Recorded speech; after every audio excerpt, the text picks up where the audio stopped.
Welcome to a very special episode of the Josh Smith Podcast Show. This video contains information about ADHD. I have a few friends that have got this as well, so I'm hoping they've been watching this video and taking so much information, as all this guidance can help everyone that suffers with it. So, ADHD is attention deficit hyperactivity disorder. Brownie points for me for getting that right.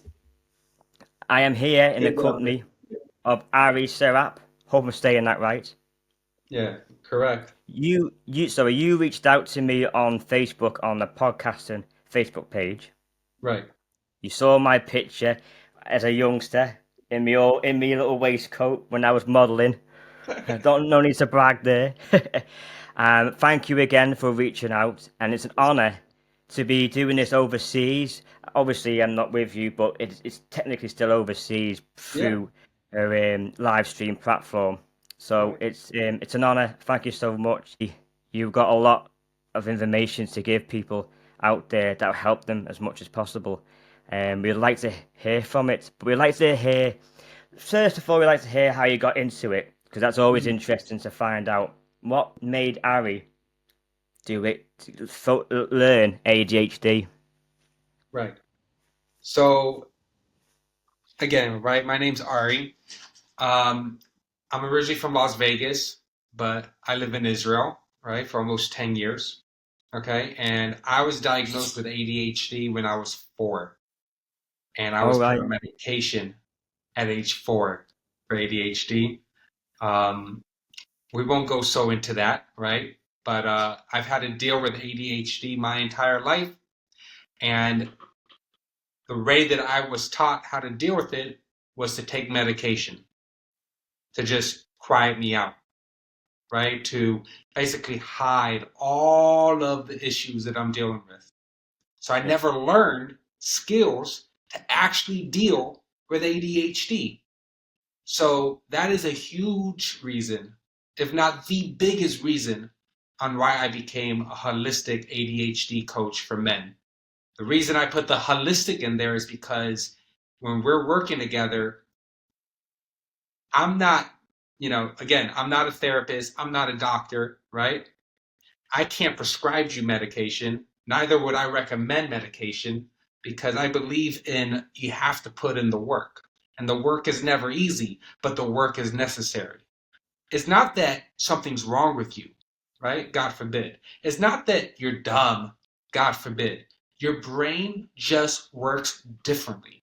And once you understand how to use that, right, it could be a superpower.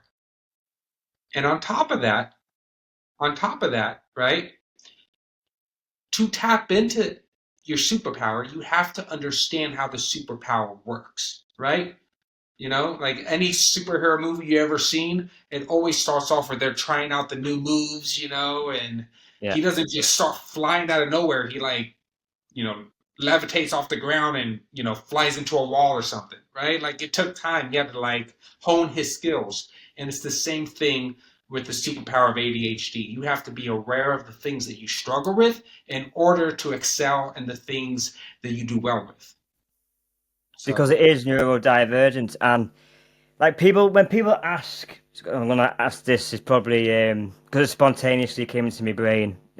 People ask, don't they, what if you could have any superpower in the world? Like cliche things, say, what would it be? And loads of people say, I wish I could fly. Yeah, flying is, I think flying is an interesting one, right? And I think the reason why people wish they could fly is because they wish they can get away. Yeah, it's true. And that there's pros and cons to it, isn't there? There's flying towards something, and then there's like flying away from. I'm hoping that people take it when people take this video in their head and that, and they walk away. They walk in the right direction, not the wrong one, and that they try their best to help themselves as well. Yeah, God willing. Well, you think about it, right? When you go on vacation, what are you doing? We fly to it. You fly to it, but you're getting away from your everyday. You're flying away from your everyday life, Yeah. that's why people want to fly away. Life could be really difficult at times. And when you get away from your regular routine, it's like, I'm on vacation, right? And your Yeah, vacation is your modern day, let me fly. You know, the vacation's temporary though, isn't it? yeah, of But course, yeah. it's the modern day fly. Like, I need to get away. Let me fly. Let me fly to Morocco. you know, let me fly. Let me fly to Liverpool. Like we're trying to get away. You mentioned before you lived in Las Vegas. Yeah, Yeah, I have been myself. yeah. I managed to go to America. I've always wanted to go to America. I like all the American stuff. I have a shed full of all American memorabilia. Route 66. I could go on, but I could probably bore you with the detail. And I got the opportunity to big flight, big plane, long hour flights. But people say it's like the movies. It's very hard to agree, no, disagree, I suppose, because it is overwhelming. It probably does take about 30 minutes, I think, to get to your room because the hotels are massive. But there's something Right. about it that it uplifted me, and I was like, wow, look it. I mean, Netflix. I saw a Netflix store, which I'm a movie buff kind of guy. I like my movies and series, and so I see a Netflix store, and at the time it was Stranger Things that was the big thing, and I was just overwhelmed because it was like a shop, and then it like an exhibition type thing. They had all the animation and all the like mad stuff that goes on in the film Hmm. there, and the clothes. I was trying my best, putting them on to see and that, and because size difference, and I'm about 5 foot, so you can imagine I look like Dappy or something. I don't know. It was good though. It was memorable. It's stuck here in the brain. The brain's a very interesting thing, and it's a powerful tool in the body. Absolutely. But we have all these disorders, and it can be stressful. It is stressful having ADHD, Harry. It could be. Yeah, it could be. You know, specifically in relationships, right? Your relationships. Whenever you get in a relationship with someone, right? It's definitely as an ADHD man, right, or woman, right? Your partner should definitely know before getting into a relationship with you that you have ADHD.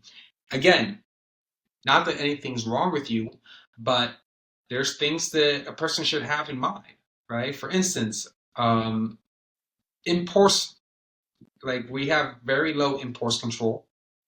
Um, you can find yourself being oversensitive and getting angry over, like, really angry over things that a person shouldn't get that angry over.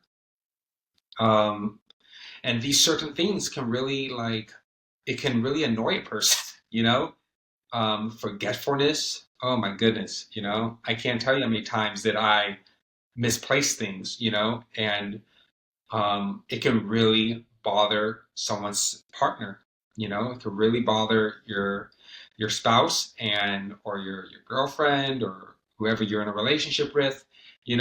And a lot of patience, not just on the person who is dating, someone who has ADHD, but also on the individual who has ADHD. You have to have a lot of patience with yourself. And you have to have a lot of kindness with yourself because you have to understand that it's a process. You're a growing person. You are trying, right? And a lot of times we can beat ourselves up thinking that something's wrong with us because I'm misplacing my keys every 3 seconds, or I don't know where my phone is, I left something in the refrigerator when I went to get a glass of lemonade. Like, why? Like, what's going on with me? What's wrong with me? It's so easy to get into this like negative mindset that you just feel like something's wrong with you, and then you start to beat yourself up. So this is when in the beginning, I was saying, like, it's really a superpower, right? But until we really understand what we struggle with, right, and why we struggle with it, then you're not going to be able to access that superpower. And it's Well, essential to access it. You need to access it.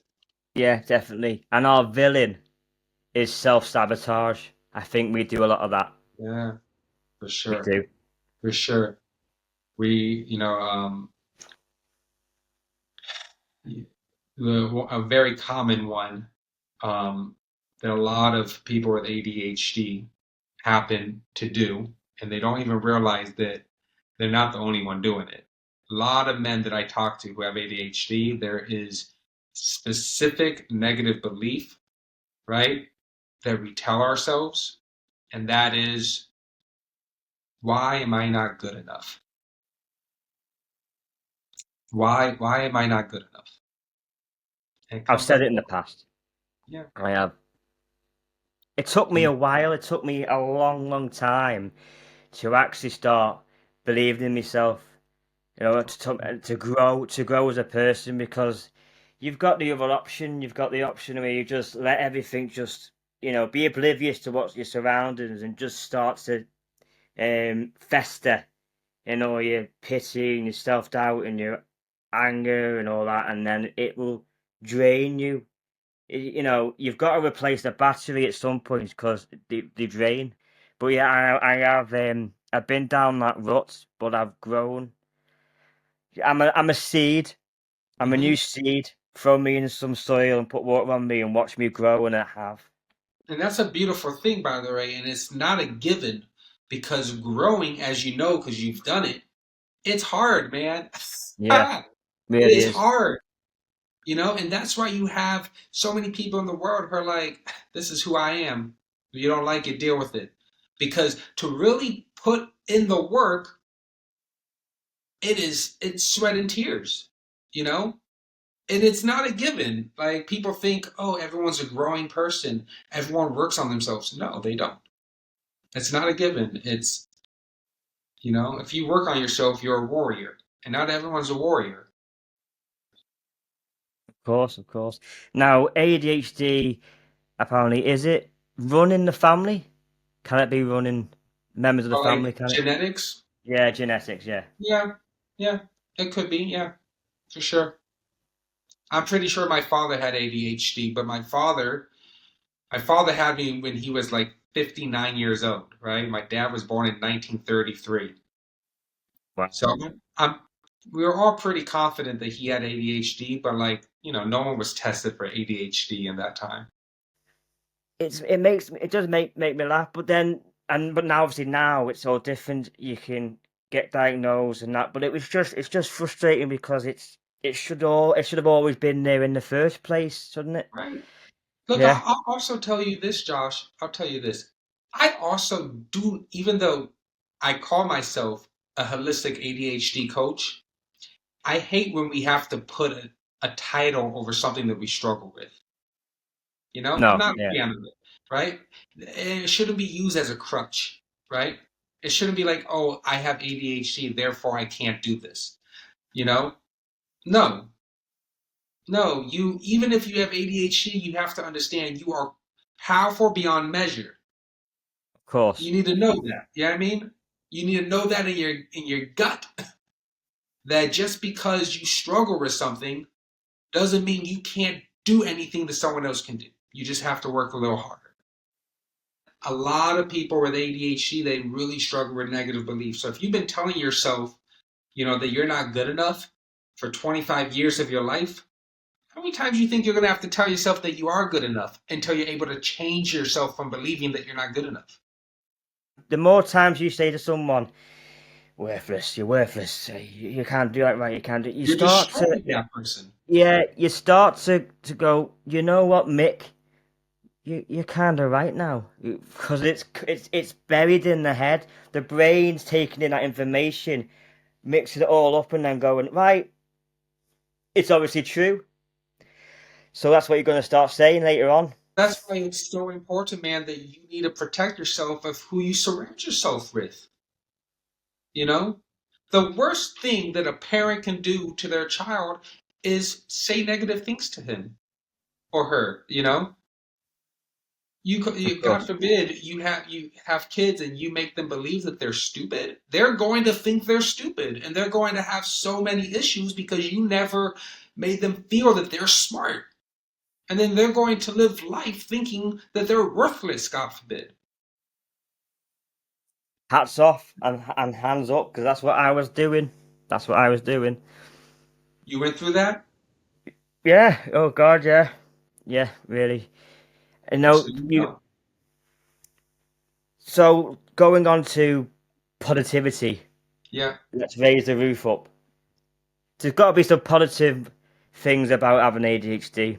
A positive impact on Mhm. coaching it, because people are now you can. It's relatable. Of course, isn't it? It's relatable. The sort of things that you can relate to because you have it. So, what's it been like coaching? And has any impact happened with ADHD? If you get what I mean. Yeah, absolutely. Coaching men that have ADHD is the most rewarding work that I've ever been involved in. It is an unbelievable gift to be able to be working with the people that I work with. And I have so many stories, but I'll share one story in particular. My first client ever, right? My first client ever, who is still a client to this day, right? He came in, right, into my program shy, right? Extremely shy. Um, he wanted to start, dating, right?